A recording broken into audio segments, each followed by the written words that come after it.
Arjun was transform, उसने विश्वरूप का दर्शन कर, देखिए क्या उसका नसीब था, भगवान कृष्ण के असली रूप को उन्होंने देखा। तो ये जो है, इतना सब बताने के बाद उन्होंने उसके क्षत्रियोचित धर्म का पालन एक कर्मयोगी और निमित्त मात्र की हैसियत से करने का आह्वान किया। माम अनुस्मर युद्ध च, मेरा स्मरण करो और युद्ध भी करो। हम लोग तो कर्म कर ही रहे हैं ना, आप सब, मैं भी कर रहा हूं, आप भी कर रहे हैं, लेकिन हम भूल जाते हैं कि हमसे ये कर्म करवाए जा रहे हैं। आपको जो रोल दिया है उसके हिसाब से आप कर्म कर रहे हो, तो फिर आपसे जो करवाने वाला है वो श्रेष्ठ है ना।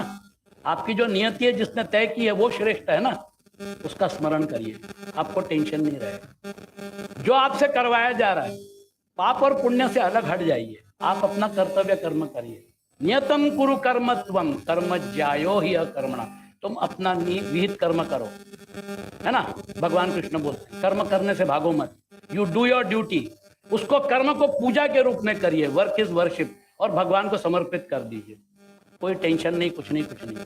आपने जो कर्म किया वो कर्म क्या है? ब्रह्मा ने जो यज्ञ शुरू किया है, इस यज्ञ में अनेक लोग अपनी अपनी आहुति दे रहे हैं, अनेक लोग कर्म कर रहे हैं, है ना।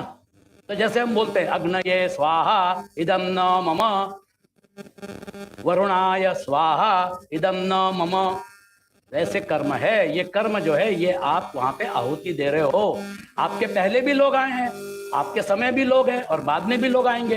हर एक जन अपने अपने कर्मों की आहुति देकर चलते बसे, यहाँ पे कोई भी परमानेंट नहीं है। लेकिन आज उनके कर्मों को याद किया जाता है। आज हम लोग शिवाजी महाराज को याद करते हैं, क्यों? क्योंकि 50 साल की उम्र में उन्होंने जो कर्म किया वो आज भी हमारे लिए प्रासंगिक है। तो वो जो है कर्म, कर्म आपके हाथ में, आप कैसे करते हो, आपकी क्वालिटी कर्म की कैसी है, ये आपके हाथ में। लेकिन कर्म जो है वो आपको करना है। तो ये कर्म जो है, ये कर्म जो है, ये उस ब्रह्मा का जो महायज्ञ चल रहा है उसमें हवि है। ब्रह्मार्पणम ब्रह्म हविर ब्रह्माग्नौ ब्रह्मणाहुतम ब्रह्मैव तेन गंतव्यम ब्रह्म कर्म समाधिना, भगवान कृष्ण बता रहे हैं अर्जुन को। ये ब्रह्म यज्ञ जो है ना, इसमें आहुति ही कर्म है।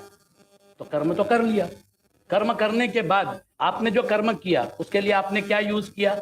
इन उपाधियों को यूज किया, स्थूल शरीर, सूक्ष्म शरीर, कारण शरीर। तो उपाधियां भी प्रकृति की हैं, कर्म जो है वो भी उसके डायमेंशन में है।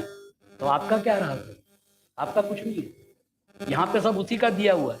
इसलिए बड़े प्रेम से वो जन्म होता है बच्चे का, सब लोग खुशियां मनाते हैं, बड़े प्रेम से लालन पालन किया जाता है। तो ब्रह्मा जो है वो हीरो है, विष्णु जो है वो भी हीरो है, क्योंकि वो पालन करते हैं।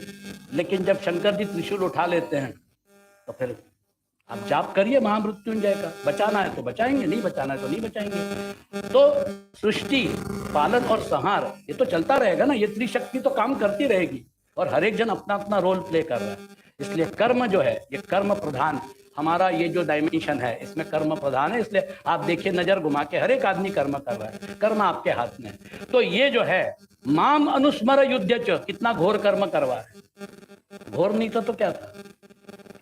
तो अकेला दुर्योधन नहीं मरा, अपने साथ 99 भाइयों को लेकर मरा। सोचिए आप, द्रोणाचार्य मारे गए, भीष्म मारे गए, जयद्रथ मारा गया, शकुनी मारा गया, जितने भी अतिरथी महारथी थे कौरवों की तरफ से सब मारे गए। पांडवों की तरफ भी कैजुअलिटी हुई, अभिमन्यु मारा गया, बाद में अश्वत्थामा ने द्रौपदी के 5 पुत्रों को मारा, राजा द्रुपद मारे गए। एक विराट राज जो थे, जिनके यहाँ पर इन्होंने 1 साल शरण ली थी, वो अपने 3 पुत्रों के साथ लड़ रहे थे, वो भी मारे गए। 10 दिन जब भीष्म ने युद्ध किया और पांडव नहीं मरे, तो फिर भीष्म जो थे वो तो पांडव, मतलब वो तो कुरुकुल के ही थे ना। जब उनका काम नहीं बना तो फिर इसने बोला कि गुरु द्रोणाचार्य जो है वो पांडवों को मारेंगे नहीं, उनको पांडवों के बारे में भी प्रेम है, शिष्य थे ना। उसने कंडीशन बदल दी, बोले महाराज आप कल से सेनापति बनने वाले हो, मुझे सिर्फ एक ही काम करवा दो, युधिष्ठिर को जिंदा पकड़वा दो। उसको मालूम था युधिष्ठिर को अगर पकड़ लिया तो फिर युद्ध खत्म हो जाएगा। आप बिलीव नहीं करेंगे, 3 दिन द्रोणाचार्य और युधिष्ठिर के बीच में जो भी आया, द्रोणाचार्य ने उसको उड़ा दिया। सोचिए आप, इतने महारथी अकेले द्रोणाचार्य ने मारे, उनके सामने कोई टिका ही नहीं पाया। और फिर भगवान कृष्ण ने, है ना, अश्वत्थामा हतः नरो वा कुंजरो वा, युधिष्ठिर से बुलवाकर जब द्रोणाचार्य, क्योंकि तीसरे दिन इतनी भयानक लड़ाई हुई, उनके सामने कोई टिक नहीं पाया। जैसे ही उन्होंने शस्त्र रख दिया, है ना, निहत्थे आदमी